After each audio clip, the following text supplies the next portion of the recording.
ఓం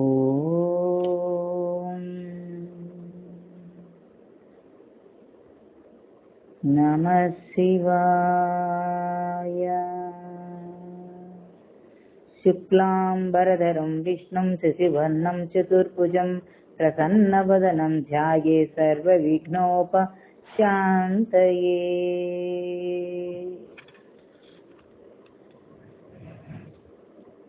ఈ రోజు నుండి మనకి కార్తీక మాసం ప్రారంభమవుతుంది. మరి ఈ నెల రోజులు కూడాను స్కాంద పద్మ పురాణాంతర్గత సంపూర్ణ కార్తీక పురాణం గురించి మనం అందరం తెలుసుకుందామండి.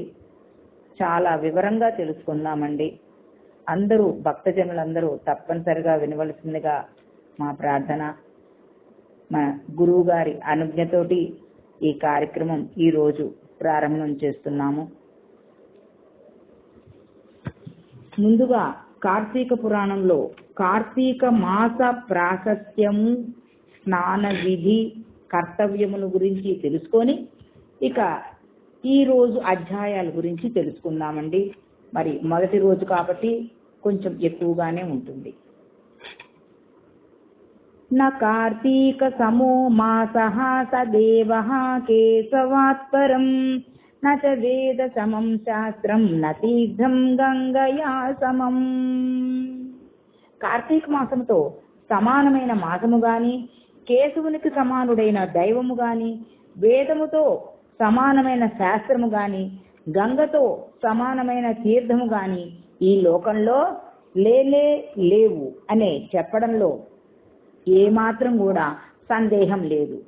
శివాయ విష్ణు రూపాయ శివ రూపాయ విష్ణవే శివశ్చ హృదయం విష్ణు విష్ణోశ్చ హృదయం శివ అని పురాణ వచనం. అంటే శివకేశవులిద్దరూ ఒకటేనని, వారిద్దరికీ భేదమే లేదని, శివుని హృదయంలో విష్ణువు, విష్ణు హృదయంలో శివుడు ఉంటారని, కనుకనే కార్తీక మాసం శివకేశవులిద్దరికీ ప్రీతి పాత్రమైనది.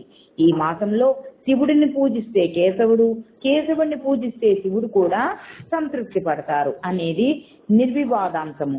చంద్రుడు కృత్తిగా నక్షత్రంతో కూడి ఉండే మాసమే కార్తీక మాసం.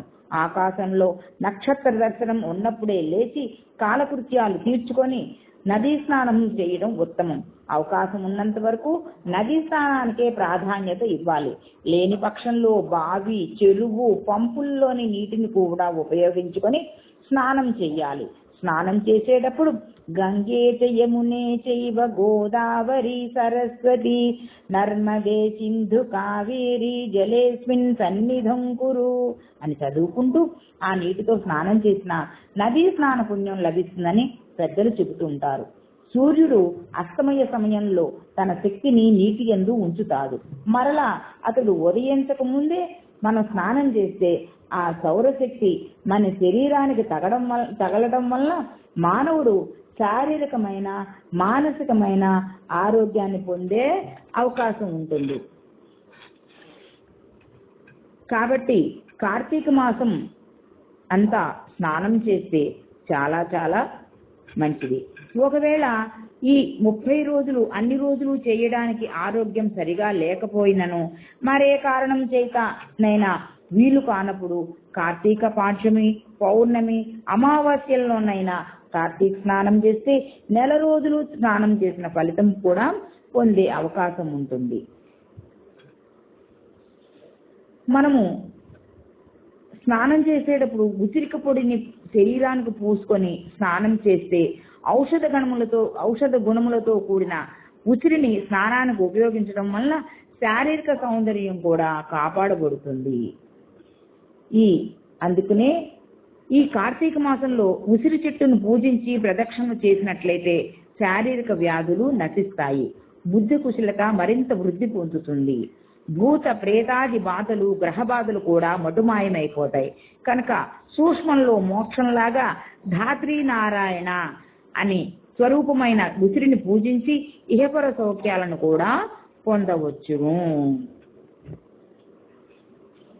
అందుకోసమే వనభోజనాలలో ఉసిరిని పూజిస్తాము. అలాగే ఉసిరి చెట్టు కింద భోజనాలు చేస్తాము. ఆ చెట్టు గాలిని పీలుస్తుంటాము. తద్వారా పైత్య ప్రకోపము తగ్గి ఆరోగ్యపరమైన అనేక ప్రయోజనాలను కూడా మనం పొందుతూ ఉంటాము. కార్తీక మాసంలో దామోదరుని ఆరాధించడం మరొక ముఖ్య విషయం. దామము అంటే మచ్చ, ఉదరం నందు కలవాడు దామోదరుడికి అర్థం. దామము అంటే మచ్చ, ఉదరము నందు కలవాడు అని దామోదర శబ్దానికి అర్థము. శ్రీ మహావిష్ణువు ద్వాపర యుగంలో యశోదానందుల ఇంట అవతరించి ఆగడాలు చేస్తున్నాడు. గొల్లవనితులు కృష్ణుని మీద చెబుతున్న నేరాలను విని సహించలేక యశోద చిన్ని కృష్ణుణ్ణి తాటితో కట్టాలని ప్రయత్నించి విఫలమయ్యింది. తల్లి బాధను చూడలేక తానే తల్లికి చేత చిక్కి తాడు చేత కట్టబడ్డాడు. అలా తాడుతో కట్టినప్పుడు 14 లోకాలు లోపల కలిగిన ఆ చిన్ని బొజ్జ ఉరుసుకుపోయి మచ్చ ఏర్పడింది. అందుకని ఆనాటి నుండి శ్రీహరి దామోదరుడయ్యాడు. ఆ రూపంలో కృష్ణుని ఆ నామంతో ఆ మాసంలో ఆరాధించడం విశేషం. విష్ణుమూర్తికి ఇష్టమైన నామాలలో ఒకటి దామోదర నామం. అందుకనే కార్తీక మాసంలో దామోదర ప్రీత్యర్థం అంటూ స్నాన, దాన, జప, తపాదులన్నింటినీ చేయటం శుభప్రదం. ఈ దామోదర ఆరాధన కార్తీక మాసం నెల రోజులు తప్పనిసరిగా చేయాలి. అలాగే కార్తీక మాసంలో ఉదయం, సాయంత్రం, సంధ్యా సమయాలలో దీపారాధన చేయటం. పితరులు ఆకాశ మార్గాన ప్రయాణిస్తూ ఉంటారు. వారికి దారి కనబడేటట్లు చేయటానికి, పితరులు తృప్తి పడడానికి దీపారాధన చేయటం విశేషం. భగవంతుడు తేజస్వరూపుడు. సమస్త దేవతలు ఆ దీపపు కాంతిలో ఉంటారు. ఎవరి ఆరాధనా దైవాన్ని ఆ దీపకాంతిలో చూస్తూ నేత్రాల ద్వారా భగవారాధన చేయడం ప్రత్యేకమైన అంశం. మరొక ప్రధానాంశం తులసి ఆరాధన. తులసి శ్రీహరికి అత్యంత ప్రియమైనది కనుక తులసిని కూడా ఆరాధించాలి. తులసితో శ్రీహరిని ఆరాధించాలి. క్షీరాబ్ది ద్వాదశి నాడు ప్రత్యేకంగా శ్రీ తులసి ధాత్రి సమేత దామోదరాధన విశేషమైన ఫలప్రదం. ఈ కార్తీక మాసం నెల రోజులు కూడా ఈ విధంగా ఆరాధిస్తే అశేషమైన ఫలితాన్ని పొందవచ్చు.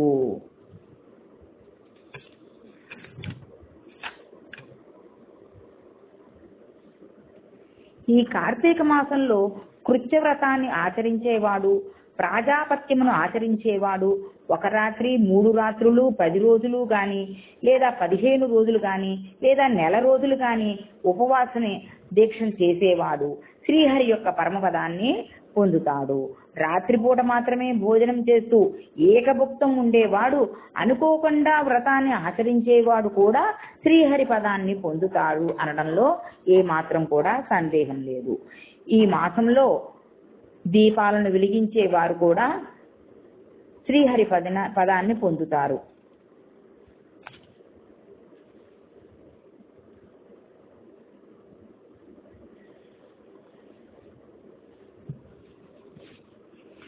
సంవత్సర కాలమంతా కూడాను వ్రతాలు చేసేవాళ్ళు కూడా వ్రత పరిసమాప్తిని కార్తీక మాసంలో చేయాలి అంటుంది శాస్త్రం. ఏకాదశి నుండి పూర్ణిమ వరకు గల 5 రోజులు వివాహాలకు కూడాను ప్రశస్తమైన రోజులు. ఉత్తరాయణ పుణ్యకాలం కాకపోయినా, లగ్నశుద్ధి లేకపోయినా వివాహములు జరిగితే పుత్ర పౌత్ర ప్రవర్తకములని నారద మహర్షి నారద పురాణంలో కార్తీక విశేషాలలో కూడా వివరించారు. ఇక వన సమారాధన గురించి, అందులో కుల వర్గ విచక్షణ లేకుండా అందరూ ఎవరికి వారుగా సహపంక్తి భోజనాలు చేయటం, అలాగే వనంలో ఉసిరికి నీడలో కలిసి అన్నదానాలు చేయటం, సంతర్పణం చేయడం వల్ల సమస్త పాపాలు పటాపంచలైపోతాయి. దాంతో మోక్షం తప్పక లభిస్తుంది. వన భోజనాల్లో గొప్ప, బీద, చిన్న తారతమ్యాలు ఏమీ ఉండవు. ఇక్కడ ఐకమత్యమే ప్రధాన ఉద్దేశం. సహనావతు సహనో భునస్తు అనే వేద మంత్రాన్ని ఆచరణలో పెట్టడమే ఈ కార్తీక వన సమారాధనలోని ఆంతర్యం. ఇక మనము గురువు గారి అనుజ్ఞతోటి కార్తీక పురాణంలోకి అడుగు పెడతామండి. మొట్టమొదటిగా ఈ రోజున 1వ అధ్యాయము 2వ అధ్యాయము ఉంటాయండి. సౌనకాదులకు సూతుడు కార్తీక పురాణం చెప్పడం గురించి తెలుసుకుందాం. భూలోకమందలి భారతదేశమున శ్రీకరంబగు పవిత్ర పుణ్యక్షేత్రమైన నైమిసారణ్యము నిత్యన నూతనత్వంతో సువాసనలు వెదజల్లు పరిమళ పుష్ప జాతుల వృక్షములతోనూ పలు విధములైన పండ్ల చెట్ల సమూహములతోనూ లతా సమూహములతోనూ హంస మయూర చక్రవాక చిలుక గోరింకాది పక్షులతోనూ వాగులు వంకలు తెలయేళ్లు జలపాతాదులతోనూ వివిధ రకముల రంగురంగుల పశుపక్షాది మృగాల సోయగాలతోనూ అత్యంత రమణీయంగా చూడముచ్చట కొలిపేటట్లు ప్రకృతి అందాన్నంతటినీ పుణికి పుచ్చుకున్నట్లు వెలుగొందసాగేది. నైమిసారణ్యము మునుల ఆశ్రమములతో ప్రశాంతతతో కూడి పవిత్రముగా యజ్ఞ యాగాది క్రతువులతోనూ పురాణ ఇతిహాస ప్రవచనాలతోనూ వేదాంత కోవిదుల మీమాంసాది చర్చలతోనూ ఎంతో రమణీయంగా ప్రకాశించేది. ఇచ్చటి పశుపక్షాది మృగాలు సైతం తమ జాతి వైరాన్ని మరచి అన్యోన్యంగా తిరుగుతూ చూపురులను ఆహ్లానందపరిచేవి. అంతటి మహోన్నత నైమిసారణ్య ఋషివాటికలో సూత మహర్షి తన ప్రవచనలతోనూ బోధనలతోనూ అందలి ఋషులను మునులను జ్ఞానవంతులుగా చేసేవాడు. సూత మహర్షి బహుభాషా కోవిదుడు, వేదాంత విజ్ఞాన ఖని, పురాణాది ఇతిహాసములను క్షుణ్ణంగా చెప్పగల సుజ్ఞాని, భూత భవిష్య వర్తమానాలను గ్రహించి తెలుపగల దిట్ట, మహామేధావి అయిన సూత మహర్షి సౌనకాది మునులందరికీ భగవత్స్వరూపుడే. సూత మహర్షి కారణంగా నైమిసారణ్యమునకు సకల విజ్ఞాన క్షేత్రమై మానవ ధర్మ ప్రబోధాత్మకంగా విరాజిల్లేది. ఒకనాడు నైమిసారణ్యమునందలి సౌనకాది మునులందరూ సూత మహర్షి ఆశ్రమానికి వచ్చారు. వారందరినీ కూర్చుండ నియోగించి, మునులారా, నేడందరూ కలిసి నా ఆశ్రమానికి వచ్చారు. ఏమైనా కారణం ఉన్నదా? మీరొచ్చిన కారణం ఏమియో తెలియవరచమని అడిగారు.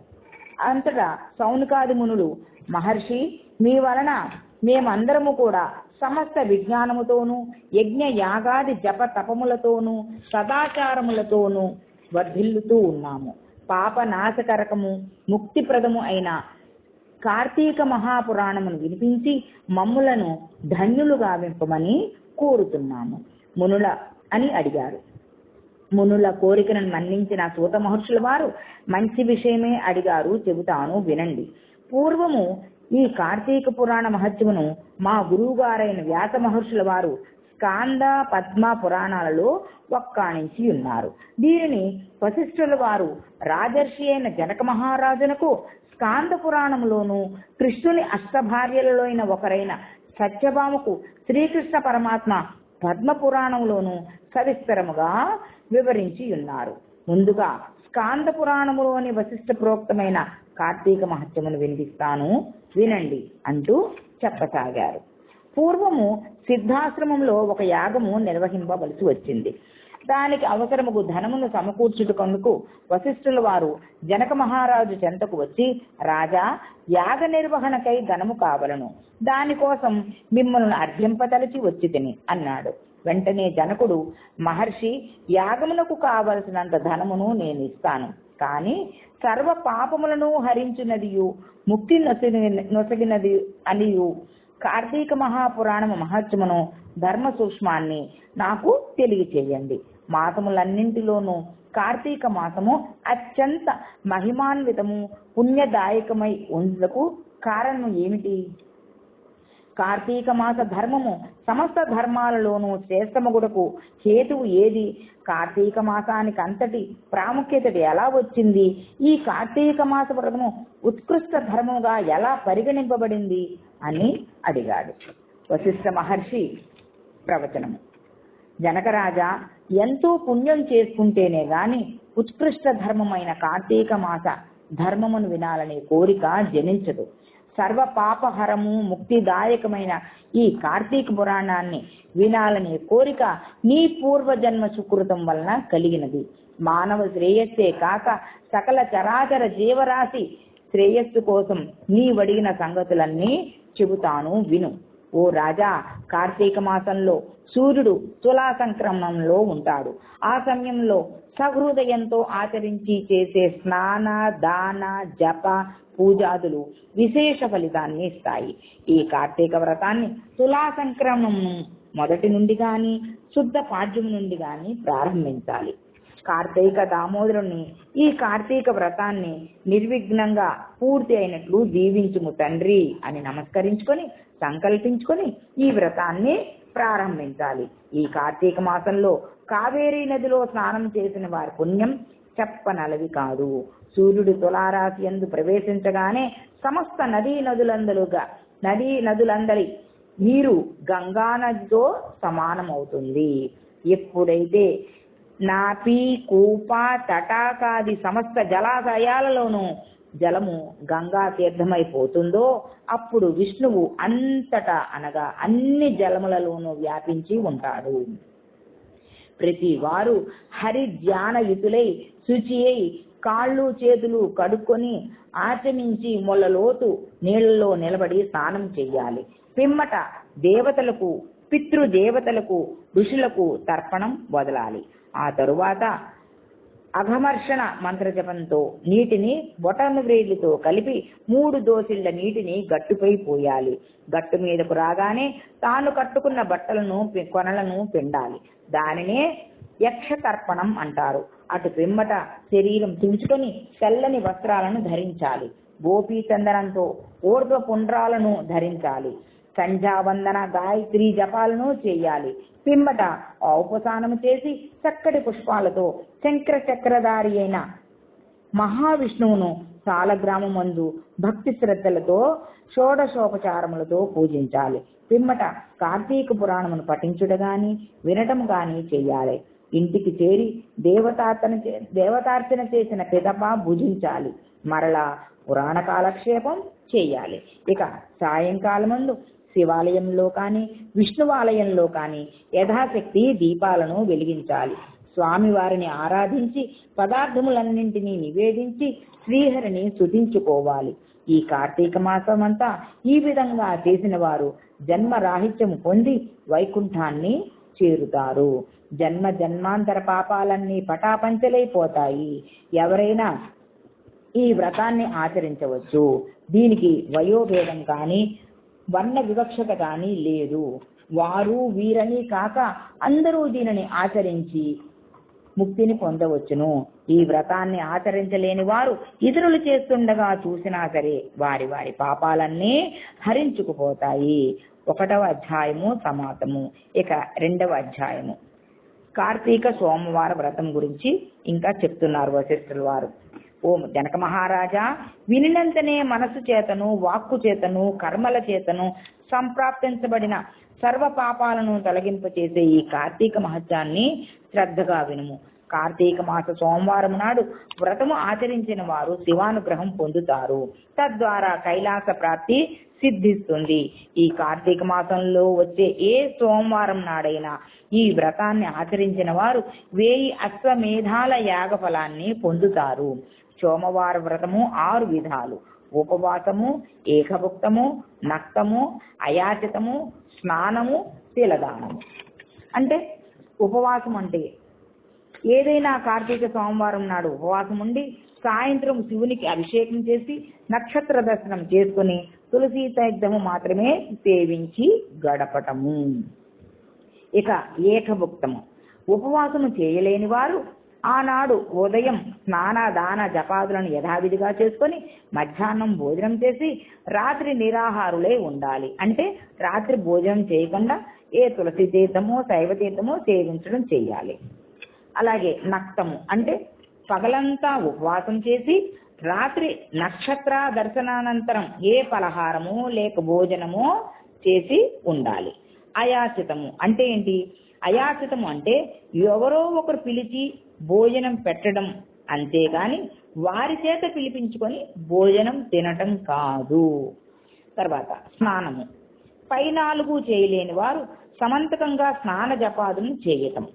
తిలదానము అంటే పైవి ఏవి కూడా చేయలేని వారు కార్తీక సోమవారం నాడు నువ్వులు దానం చేసినప్పటికీ కూడాను ఈ కార్తీక సోమవార వ్రత ఫలితాన్ని పొందగలరు. మరి చేయగలిగి ఉండి చేయలేని వారు 8 యుగాల వరకు కుంభీపాక రౌరవాది నరకాలను పొందుతారు. ఏ విధమైన తారతమ్యం భేదం లేక ఈ కార్తీక వ్రతాన్ని ఆచరించిన స్త్రీలు, అనాథులు కూడా విష్ణు సాయుధ్యము పొందుతారు. అలా కాకుండా మధ్యాహ్న ఉపవాసం ఉండి రాత్రి నక్షత్ర దర్శనం చేసి భోజనం చేసేవారు శివ సాయుధ్యాన్ని పొందుతారు. ఏది ఏమైనా భక్తి ప్రధానం, అంతేకాని ఎలా పూజ చేశామన్నది ముఖ్యం కాదు. నమక చమక గమక సంహితంగా శివాభిషేకం చేయాలి. పూర్వము ఒక బ్రాహ్మణుడికి ఒక మంచి అందగత్తె అయిన నిష్ఠురి అనే కుమార్తె ఉండేది. ఆమె సౌందర్యవతియే కాని గుణాలు మాత్రం బహు చెడ్డవి. గయ్యాళిగా దుష్టురాలై దుష్ప్రవర్తనతో కాముకురాలిగా అందరి చేత చేదరించుకొనబడేది. ఈమె దుర్గుణాలకు ప్రతీకగా ఈమెను కర్కశ అని కూడా పిలిచేవారు. కూతురు ఎలాంటిదైనా యుక్త వయసు వచ్చేసరికి పెళ్లి చేయడం తప్పదు కదా. ఈ కర్కశను సౌరాష్ట్ర బ్రాహ్మణుడైన మిత్రశర్మకిచ్చి పెళ్లి చేశారు. మిత్రశర్మ సదాచార సంపన్నుడుగాను సుగుణశీలిగాను పవిత్ర బ్రాహ్మణుడుగాను ప్రసిద్ధికెక్కారు. సకృదుడై మితభాషయై నెమ్మదస్తుడు కావడం వలన కర్కశ జీవితం ఆడింది ఆటగాను పాడింది పాటగాను సాగింది. ప్రతిరోజు భర్తను తిట్టేది కొట్టేది అవమానాలు పాలు చేసేది. అయినా సరే అభిమానవంతుడైన మిత్రశర్మ లోకులకు జడిసి భార్యను పరిత్యజించలేక ఆమె పెట్టే బాధలన్నింటినీ కూడా ఓర్పుతో సహించేవాడు. ఎవరి పాపాన వారే పోతారులే అనుకొని ఓర్పుతో సరిపెట్టుకునేవాడు. భర్త మెతక వైఖరిని అలుసుగా తీసుకున్న కర్కశ దురాచారురాలై చివరకు అక్రమ సంబంధాలతో తన కోరికలను తీర్చుకునేది. భర్తను అత్తమామలను ఏమాత్రం లక్ష్య పెట్టేది కాదు, నిర్లక్ష్యంగా చూసేది. ఒకనాడు ఆమె తన ప్రియ వీటితో కులుకుతుండగా కర్కశ, నీ భర్తే మన సుఖాలకు ఆనందానికి అడ్డుగా ఉన్నాడు, వాడే లేనిచో మనం ఇరువురము సర్వకాల సమయాలనందును సర్వసుఖాలను అనుభవిస్తూ సుఖించేవారం కదా అని అన్నాడు విటుడు. అంతే, వెంటనే ఆమెకు ఒక దుర్బుద్ధి పుట్టింది. ఎలాగైనా తన భర్తను కడతీర్చాలని అనుకుంది. వెంటనే తన భర్త ఆదమర్చి నిద్రిస్తుండగా ఒక పెద్ద బండరాజుతో అతని శిరస్సుపై మోది చంపివేసింది. శవాన్ని తానే మోసుకుపోయి ఒక పాడుబడిన బావిలో పడివేసింది. విటుల బలం ఎక్కువగా ఉన్నందున విషయం తెలిసినప్పటికీ ఆమెనెవరూ ఏమీ చేయలేకపోయారు.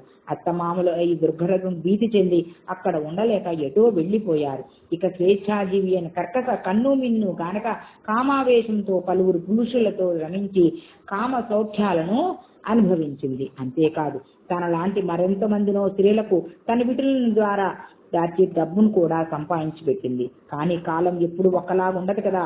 వయసు మీరుతున్న కొద్దీ కర్కశలో శక్తి సన్నగిల్లింది, బలం పోయింది, చర్మము ముడతలు పడసాగింది, రక్తం చెడిపోయింది, సుఖ వ్యాధుల బారిన పడి ఒళ్ళంతా పుళ్లతో అసహ్యంగా తయారై చిక్కి శల్యమైపోయింది. చూసేవారు ఎవరూ లేని దిక్కులేనిదైంది. చివరకు తినడానికి తిండి లేక, ఉండడానికి కొంపలేక, తన శరీరాన్ని కప్పుకొనుటకు సరైన బట్ట కూడా లేక నడివీదన పడి దిక్కులేని చావు చచ్చింది. యమదూతలు వచ్చారు. కర్కశను యముని ముందు నిలబెట్టారు. యముడు ఆమెకు ఘోరమైన శిక్షను విధించాడు. యముడు ఆమె దుష్ప్రవర్తనకు కోపించి కట్టుకున్న మగని విస్మరించినందుకు కఠిన దండనే విధించాడు. పరపురుషుల కౌగిల్లో సుఖాన్ని మరిగిన పాపానికి ఆమెను బలవంతంగా మండుతున్న ఇనప స్తంభాన్ని కౌగిలింపచేశాడు. భర్తను బండరాయితో చంపిన పాపానికి ఒక వాడియను ముండ్లగదిచే ఆమె తల బర్దలయ్యేటట్టు కొట్టించాడు. భర్తను దూషించినందుకు, కొట్టినందుకు, తన్నినందుకు కఠిన శిలపై ఆమెను పాదాల నుంచి బాధించాడు. సీసాన్ని కరిగించి ఆమె చెవుల్లో పోయించాడు. ఈమె చేశాని పాపానికి ఈమెతో పాటు ఈమె బంధువులు కూడా అటు 7 తరాలు ఇటు 7 తరాలు వారు కూడా కుంభీపాక నరకానికి పంపబడ్డారు. కఠినమైన కుంభీపాక నరక బాధలను అనుభవించిన తర్వాత కర్కశ 15 సార్లు కుక్కగా జన్మించింది. 15వ సారి ఆమె కళింగ దేశంలో ఒక బ్రాహ్మణ కుటుంబంలో కుక్కగా జన్మించింది. కళింగ దేశమునందలి బ్రాహ్మణుడు ఒకనాడు కార్తీక సోమవారం నాడు పగలంతా ఉపవాసముండి శివునికి అభిషేకాలను నిర్వర్తించి నక్షత్రానంతరము నక్తము చేయుటకు సిద్ధపడి బలిహారాన్ని ఇంట బయట ఉంచాడు. ఇంతలో ఆనాడంతా తినడానికి ఏమీ దొరకక పస్తుతో ఉన్న ఒక కుక్క ఒకటి అక్కడికి వచ్చి ప్రదోషం కాలంలో ఆ బలిహారాన్ని తినివేసింది. బలి భోజనం చేయటం వల్ల ఆ కుక్కకు పూర్వస్మృతి రాసాగింది. ఓ బ్రాహ్మణుడా, రక్షింపుము రక్షింపుము అంటూ అరిచింది. ఆ మాటలు విన్న బ్రాహ్మణుడు కుక్క మాట్లాడడం ఏమిటి అని అనుకొని విస్తుపోయి, ఎవరు నీవు, నీవేం తప్పు చేశావు, నేను నిన్నెట్లు కాపాడగలను అని అడిగాడు. అప్పుడు కుక్క మనుష్య భాషలో, ఓ విప్రుడా, పూర్వజన్మలో నేను ఒక బ్రాహ్మణ యువతిని, కామంతో కళ్ళు మూసుకుపోయి జరత్వానికి ఒడిపెట్టాను, భర్తని హత్య చేశాను, వర్ణసంకరం చేశాను, తద్వారా పతితునయ్యాను. ఆయా పాపాల వల్ల అనేక మార్లు నరకంలో పలు యాతలను అనుభవించాను, అనేక చిత్రహింసలకు గురయ్యాను. ఇప్పటి వరకు 14 సార్లు కుక్కగా జన్మించాను. ఇది 15వ సారి మీ ఇంట కుక్కగా జన్మించాను. అలాంటిది నాకు హఠాత్తుగా పూర్వస్మృతులు ఎట్లా వచ్చాయో నాకు తెలియటం లేదు. దయచేసి మీరేనా చెప్పండి అని అడిగింది. ఆ బ్రాహ్మణుడు తన జ్ఞాన దృష్టితో అంతా ఆకలింపు చేసుకున్నాడు. తెలిసింది, ఈ కార్తీక సోమవారం నాడు ప్రదోష వేళ వరకు పస్తులుండి నాచి విడువబడిన బలిని భక్షణ చేసినందుకు గాను ఫలితంగా నీకు పూర్వజన్మ శృతి కలిగింది అని చెప్పాడు. అయితే ఓ బ్రాహ్మణుడా, నాకు మోక్షమిట్లు సిద్ధించునో చెప్పి పుణ్యం కట్టుకో అని అడిగింది. దయామయుడైన ఆ బ్రాహ్మణుడు కుక్క యొక్క దీనస్థితిని చూసి జాలి నొంది తాను చేసిన ఎన్నో కార్తీక సోమవార వ్రత ఫలితములలో ఒక్కదానిని ఆ కుక్కకు ధారపోశాడు. అంతే, తక్షణమే ఒక్కసారిగా ఆ కుక్క ఒక దివ్య తేజస్సు గల శ్రీమూర్తిగా మారిపోయింది. మిక్కిలి ప్రకాశముగా వెలిగిపోతూ తన పితృదేవతలతో సహా కైలాసానికి ఎగింది. కాబట్టి ఓ జనక మహారాజా, ఈ కార్తీక సోమవార వ్రతాన్ని చేసి తత్ఫలితాన్ని అనుభవించు. ముక్తి నొసగే ఈ కార్తీక సోమవార వ్రతము అత్యంత శ్రేయస్కరమైనది అంటూ చెప్పాడు వశిష్ఠ దేవుల వారు. 2వ అధ్యాయం సమాప్తం. రేపు 2వ రోజున 3, 4 అధ్యాయాల పారాయణము చేసుకుందాం.